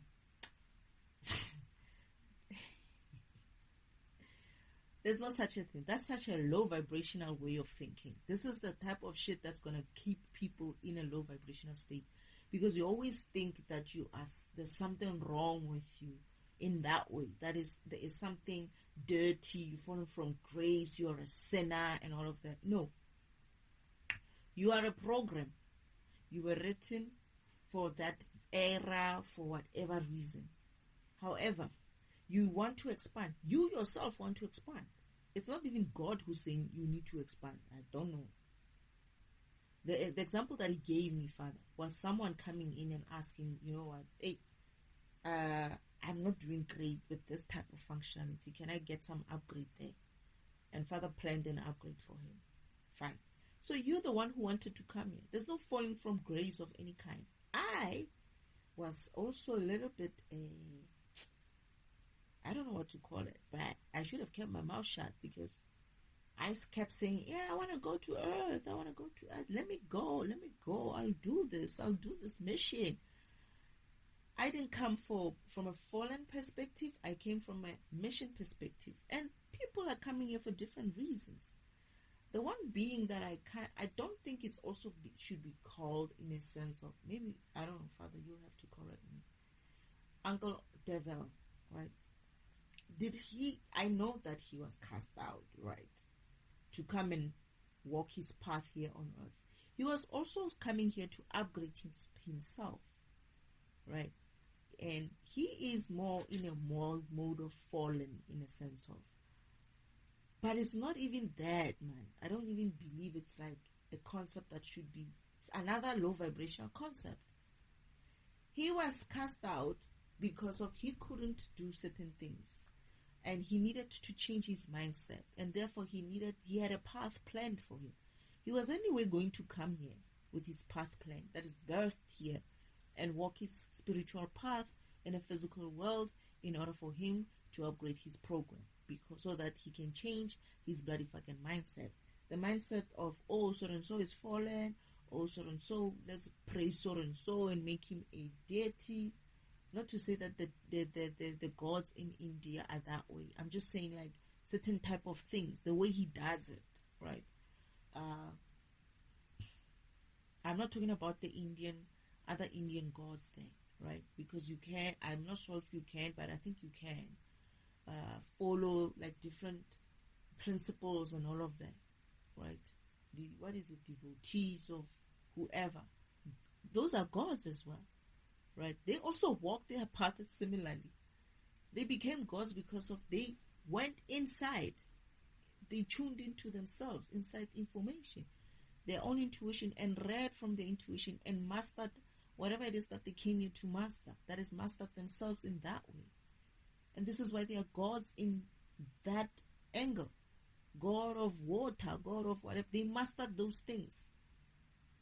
And you're not going to master anything if you keep going and repeating other people's mastery. They already mastered those. Find something else to master. I'm kidding. You can still also master the same thing. I'm just saying that. Go and master yourself. Somebody else has already mastered that and mastered themselves. You do it yourself. You do it your own way. You improve on it if you can. If you can't, of course, it's not improvable. But if you can, improve on it. So let's move forward, not keep going back and rehashing old stuff. The idea that people are fallen angels, they are not fallen angels and fallen whatever, you're here for some suffering and whatnot. That's what also keeps this environment low vibrational. The thinking of, no, you came here to walk your path in as best as you can, in the most high vibrational way you can. And I used to blame Father, right? I had done some other meditation where I was saying to Father that I don't understand this. Why am I having to learn from a low vibrational state like this? Why is the path led? Now I'm understanding it when I'm explaining it, when I'm meditating on it with the following this video. That, oh no, I remember that you get what you can get from the environment, and if that environment is low vibrational, it's going to give you low vibrational state, even though your path has been planned in a high vibrational way, right? That is, you are probably going to experience these things in a high vibrational way and not be so fragmented, because the idea is not to fragment you. God doesn't fragment you. God doesn't make you release energy. He doesn't make you lose energy. He helps you walk your path in a way to gain energy. The universe never fragments you. The universe never tries to create a friction in you so that you lose energy. It always supports you. And that's how your path was planned. However, the low vibrationalness around this environment and the karmic nature of this environment, your father's going to fragment you. Your mother's going to fragment you. Your sister's going to fragment you. Your priest is going to do something. Whoever it is around you might try to fragment you. So whatever you get on your path, instead of getting, let's say you're walking your path, and here you're supposed to meet a high vibrational priest or guru or whatever you call them, they kind of like out of their way as well, teaching bullshit that was happening many years and millennia ago, instead of giving you their own version of things, and you get lost with them as well. Same thing. And then you move past, or on the right here, you get a wife, you get married, but then this wife comes from a family that has other issues and whatnot. She brings the same issues again, another fragmentation as you continue, and that also adds more fragmentation and more low vibrationalness into the environment.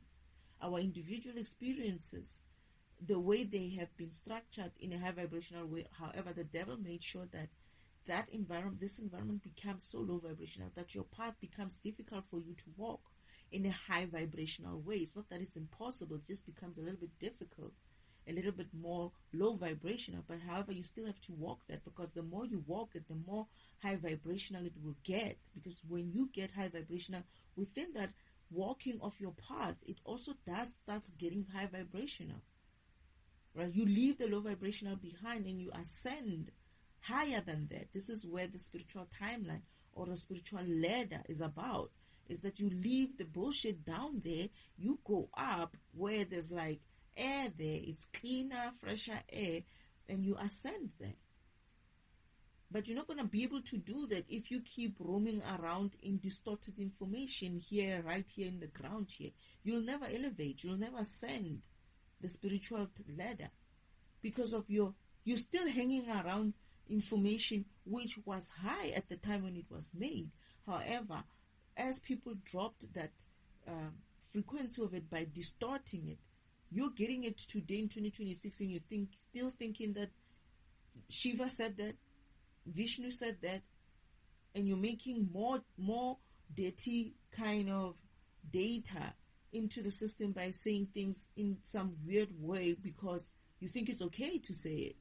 Whereas you're stealing energy. You don't realize it, that what you're doing is also stealing energy, because of them. Every time you lie or you put something which is incorrect in the system, it's robbing the system of energy. It's robbing the universe of energy. And it's also robbing the people that you're teaching or who are going to look at your video energy. And this is now karma coming back. And you wonder why you reincarnate here. People say things like they reincarnate so that they can come and pay karma. You're going to reincarnate anyway, right? There's always the lessons that you need to learn, and not necessarily from a karmic perspective, but from the fact that your program hasn't finished walking its path. And when you walk your path, you also get a chance to pay karma as well. Pay karma or get your own karma as a dharma or whatever.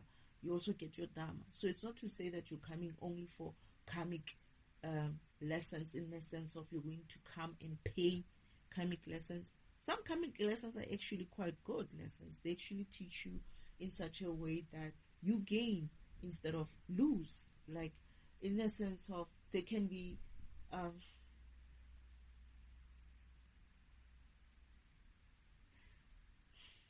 in this manner. Like, I'm defragmenting this person, right, and the video. So I'm getting more knowledge. I'm realizing certain things about myself. I'm realizing certain things about what Father was saying. I'm teaching the things that I could have forgotten probably. So in that way, it's like I'm getting an opportunity every time I defragment, as much as I'm lazy to do some of these things. I'm always also getting an opportunity to vibrate higher by learning more information, by confirming certain things that I understood, by, like getting a chance also to add light in my environment, because it's not just adding light in my program, it's also making the environment itself lighter. That is my environment, my home. The more light I put into myself, the more brighter I get, the more the home also gets brighter. You are light in that way. That energy that you're putting in there, if you're not careful that you're putting in bullshit information into your program, right, that misunderstanding of things, it might sound like it's okay for you to go ahead and misunderstand it in that way, but know that your program is carrying that misinformation, that distorted information. That is darkness. That is a shadow that you're carrying within you. And when the light of upgrade comes, it's going to have to shine on that shadow, and that shadow burns you because of that energy that comes through as an upgrade to upgrade every program on this planet. It's going to have to burn you because of you are carrying shadow. When it shines on you and finds all this shadow stuff or shadow information within you, you start burning because it needs to burn that data. It needs to burn that incorrect data in there. This is why you cannot take it lightly anymore, that you're not really looking at the right information, and it's not to say that you can't do it and correct it, right? You can do it, realize that it's wrong, and come back and fix it. The important thing is that you come back and fix it. That is, you pay back that karma, especially if you taught people something and you realize that what I could have said to these people was incorrect. Let me go and correct it, right? This is some ways of paying your karma. However, it's even much nicer when you're guided by your spirit, spirit team, because you do have ancestors who walked the same path, who were your program before you became you, that program, who are waiting to come and guide you, to help you, to say, you know what, instead of paying this karma this way, let's go do it that way, because you actually have a debt somewhere else, which is far much more important. Let's go use this karma that you have here, this karmic debt that you have, and let's pay it forward by doing this for this person. Therefore, you're balancing that energy. So as you do that karmic debt, and you are mindful of not putting information which is distorted in yourself and in also the general universal database, you're getting better and better. You should also be open to be corrected, right? I'm not correct every time. I get things wrong. I'm glad I'm like, whenever I realize something, I'm like, oh, so this is what you meant. I got it wrong. You know why I'm happy to even say it and correct it then? Is because I don't want to be carrying that darkness when that light comes. I don't want to be carrying any shadows. So I'd rather look like a momish here and be like, oh, okay, you know what, guys? I kind of like misunderstood that information. That's not what they meant. I'm learning it differently now. This is what it means, right? And this is how I'm understanding it. And teach differently or say it differently in a way that it is sort of like correct, or it's more correct, or it's not fragmentational, that is not making people lose their light in some way. And you should be happy even when you're corrected, because you're getting a chance to get rid of the darkness. And you're good. You're okay. And you're lighter. You're going to become lighter as well. You're going to become a lighter version of yourself, a lighter being, and also brighter. Okay, I'm burping again. You're going to become brighter as well. Oh gosh, they're just pushing this. Poof, poof, poof. Anyway, like I'm burping. So let's listen to some more. Myself, it is about embracing this world through devotional surrender and service. The soul knows why it is here, and through a myriad of experiences, that latent relationship already present in the soul can be allowed to come forth. This whole thing's about devotion and service. Hey, I keep hearing it so much, and it's wrong. Your devotion is not so much of a bad thing. I don't know what devotion means, to be honest. But this service thing, who are you servicing, and why are you servicing them? Why are you interfering with people? Because that's interference. If you're going to service anybody, you must make sure it's from a guided perspective, that is spirit guiding you to go and interfere in your services to someone in that way. It doesn't matter whether it's donation or some sort of volunteering or whatever. You must make sure that whatever energy you put out there, you're not stealing energy back from someone. That is, no one. The law of the universe is that it's illegal for anyone to live off anyone else's energy. That's the one law, right? And it also continues to say, no, you shouldn't be interfering with any other program. No interference. There's a law of interference as well. It's part and parcel of the same law, right? So you're not allowed to interfere with any program, in any good, what you think is good or what you think is bad. You don't know who that person, what karma that person is paying. And you interfering in their karma, you're interfering in the universe's way of balancing that karma. This is why you shouldn't be servicing anybody for just the sake of, oh, I'm servicing.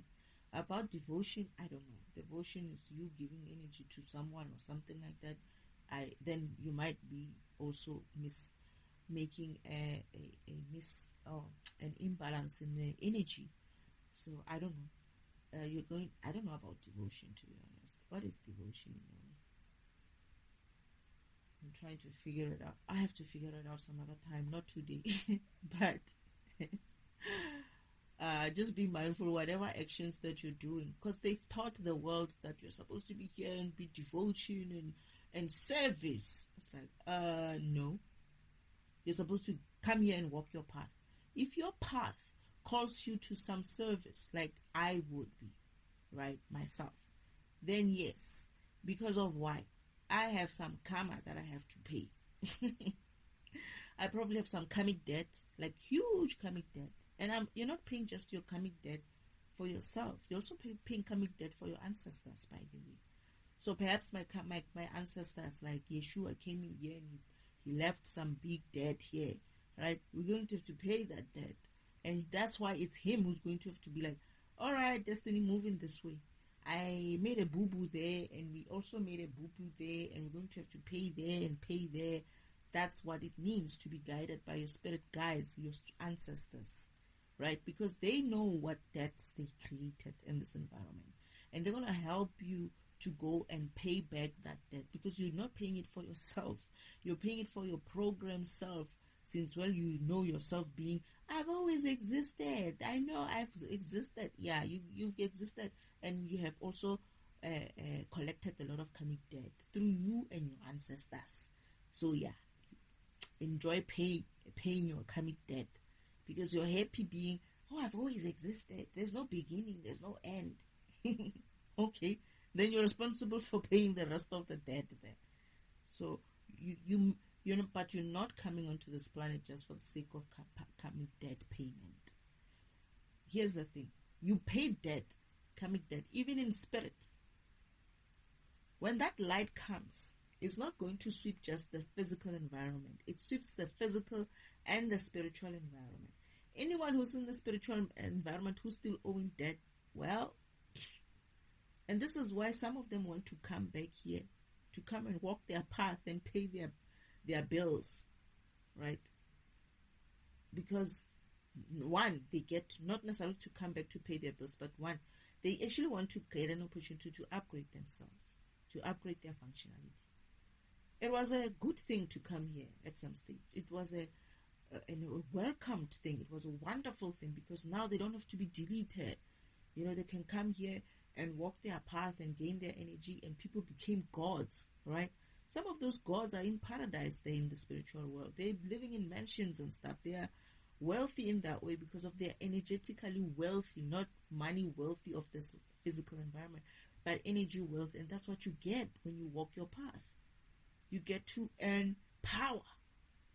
When you walk your path, they teach you how to wash laundry, how to clean whatever, how to wash your car, all these things. I don't know. I'm just giving examples of those things. It's not exactly that. But all those things that you're doing, you have power. When you go to the spiritual world or whatever physical world you're going to be in, and they give you the functionality to create, you will have power and knowledge of how to create. For instance, I had power, right? I was born in that way as a god, right? As one of God's 13th children. So I have the energy. However, I don't know what to do with it, all right? Hence, I lived under mother and father's environment. I lived under mother and father's home. So I was kind of like, in a way, what's the word for it? Freeloading on my parents, even though I was a child. But father said to me, because I was complaining, it's like, I realized when I was here doing one of my karmic lessons, that even though I saw my brothers and sisters almost every day, but sometimes I didn't see all of them every day at home, they didn't live there. All this time I thought whenever they disperse, right, they are going to their bedrooms or something, and I'm going to always find that no, these people don't live in the home, in the house. Like, they don't live with me and mother and father. They actually have their own homes. And when I learned that, I'm like looking at mothers like, why don't I have my own home? Why do they all have homes? Why am I living with you? Father's like, no, you needed to come here first to learn what is possible, because I'm a child, right? I'm a child in the spiritual world. So I still needed to come here, walk my path, and also have a karmic lesson. Learn essentially what can I do with the energy I have, an energy lesson. This is why I'm saying it's not always bad. When they say karmic lesson, it doesn't mean it's a bad lesson. It just means that you're learning to gain energy and power and knowledge Now that energy, if I keep it and I'm okay and I vibrate high and I learn as much as I can, when I get to the spiritual world, I can build whatever I want. Or I don't even have to go to the spiritual world, because this environment is going to be upgraded to a 5D, which is a spiritual kind of world, right? As much as physical now, in the 3D, you're more physical, right? Your body is more organic, physical way.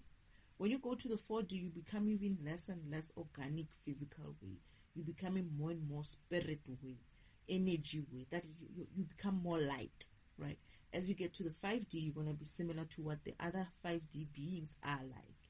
That is, they are more light, right, than so physical. So that the higher we go, there's more spirit, the more energy, body we adopt, right? So you won't need to go to this back to the spiritual world to live a spiritual life. You can live a spiritual life in a physical environment. That's what Earth is a proof of concept for that.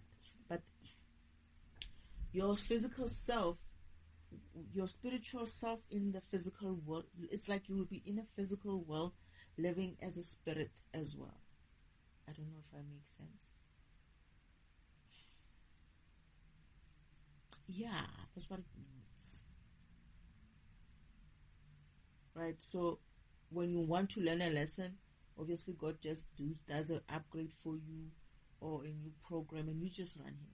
Some will stay here if you want. Father says people will have opportunities to choose whether they want to still remain in the spiritual world or they want to live in physical worlds. Okay, I burped. And there are some beings, some planets, some other planets which have already upgraded to 5D, and beings are living there. They are living. They don't move to the spirit. They don't move to the spiritual world. I'm burping again. They don't move to the spiritual world because their world, their physical world, has become their new spiritual kind of physical world, right?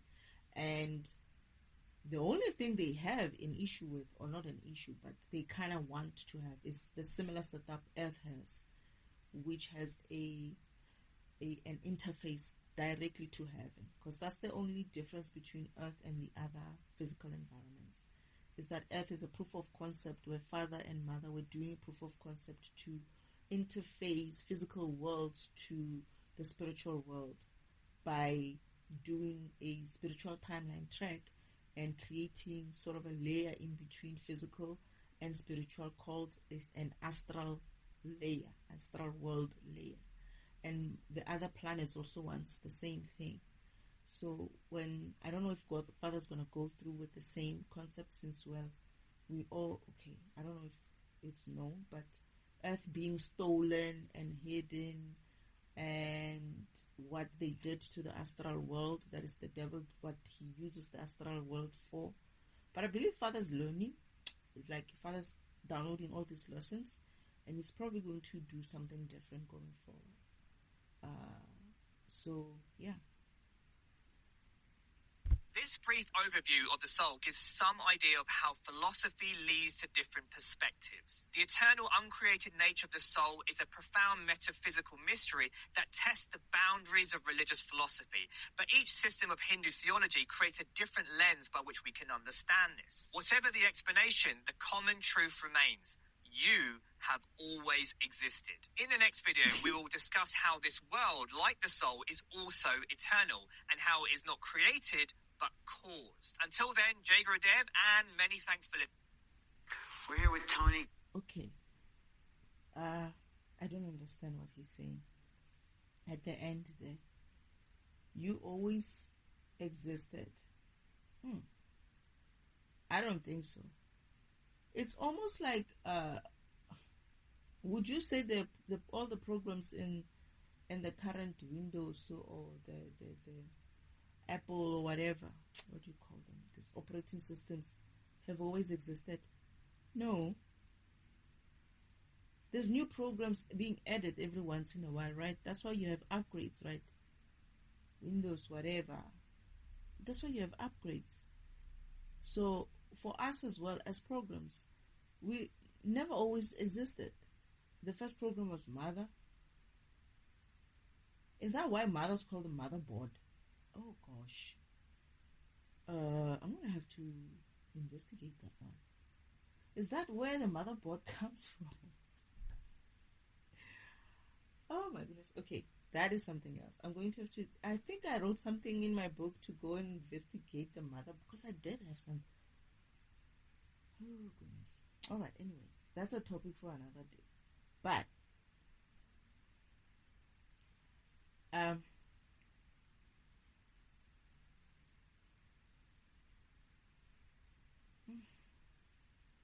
my mind is running. After I said what I just said, now it's going elsewhere. I'm already meditating on this motherboard thing, the physical environment, things like that. Physical. Oh goodness. Wait. All right. Father will do this tomorrow. So yeah, walk your path, learn to read your own information inside of you. That's what you're here for. Remember what program you are. That's the message, I guess.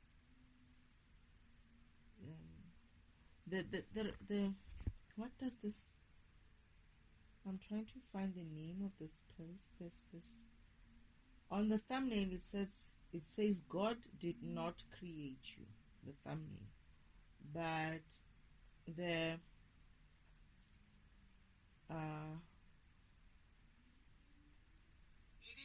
sorry. The video itself, the description says, according to Hinduism, you were not created. So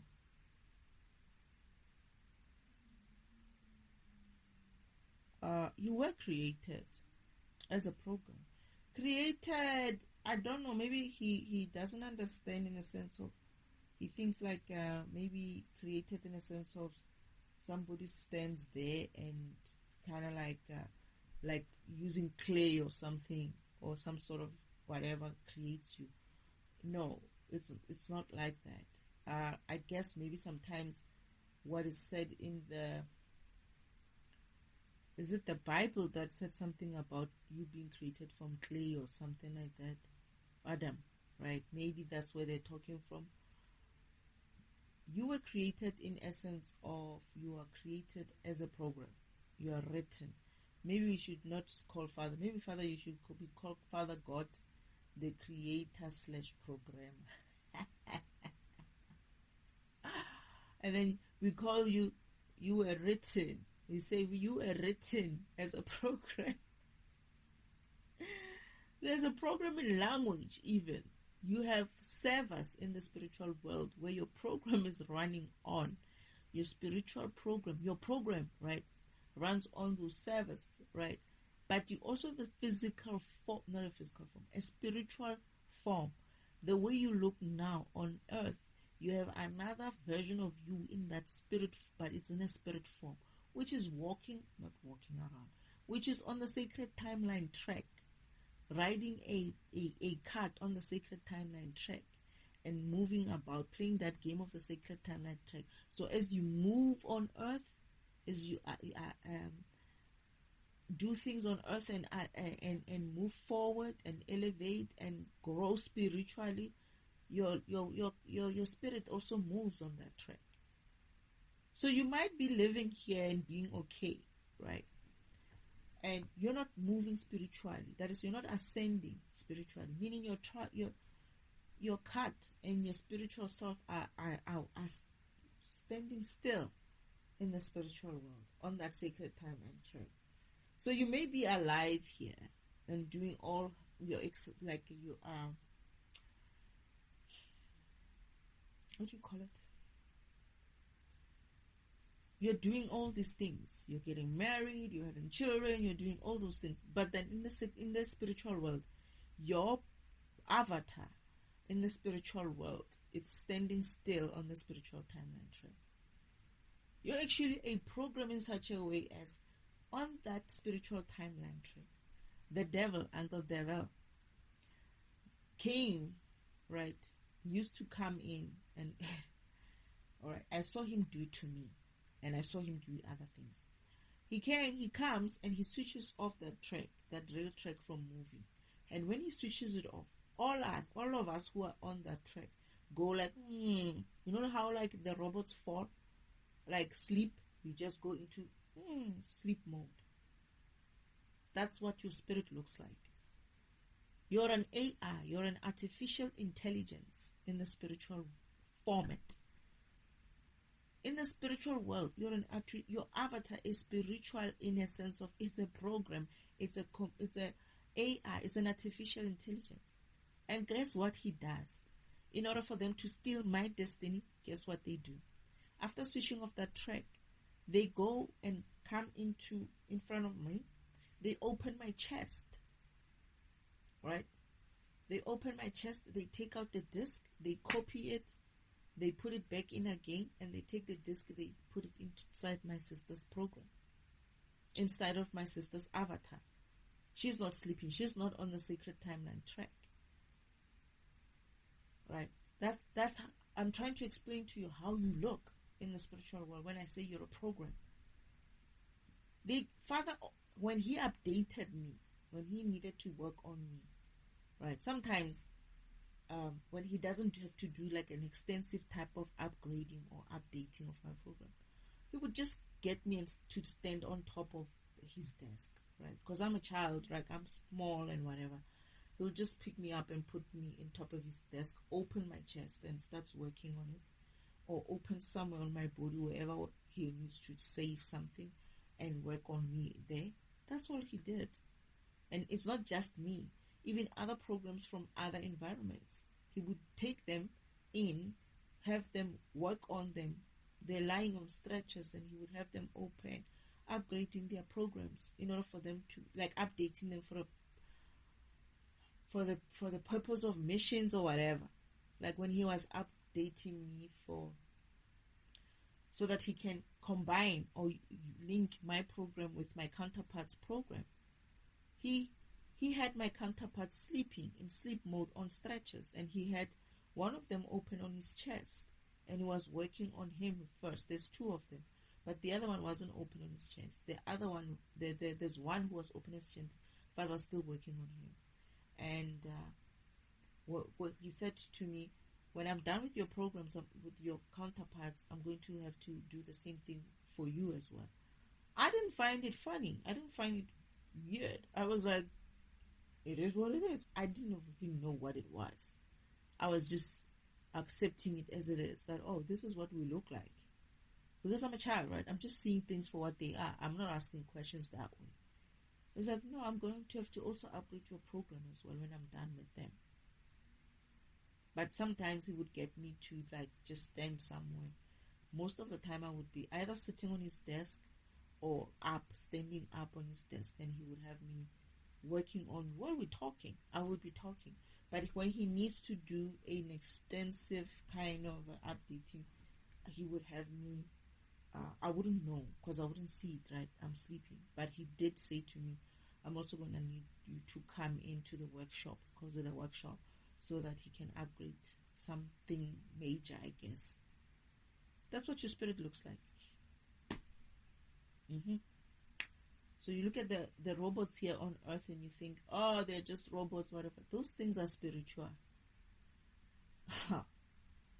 They have more spirit than us in a way, because they follow their spiritual programs. Whoever programmed them that way, they're following that program. Until they decide, we are going to be so physical as well. We're going to do the physical world. We're going to go to church. We're going to start drinking and all of that. This is where they're going to be losing their spirituality. They are more spiritual in the sense of they live according to their programming than we are. We living maybe according to a program, but we're not even aware that we are living in our program, but not exactly what we are supposed to be doing. We just stumble upon it, stumble upon our path if we can, stumble out and stumble in, because we're not aware. We're not spiritually aware. Oh, we're talking about awareness and consciousness. That's that shit. Stop making it complicated. Be aware of your spirituality in that way. That's what consciousness means. You being aware of yourself, you being aware of your spiritual self, you being aware of your spirit, you being aware what program it is. That's what spirituality is about. That's what consciousness is. Conscious of yourself. I'm conscious that I'm this program, living in this environment as a physical being, my spiritual being walking on my path in a physical way on this planet. That's what awareness is. Consciousness is awareness. You're conscious about it. I don't know what else to say. Is there anything else, Spirit?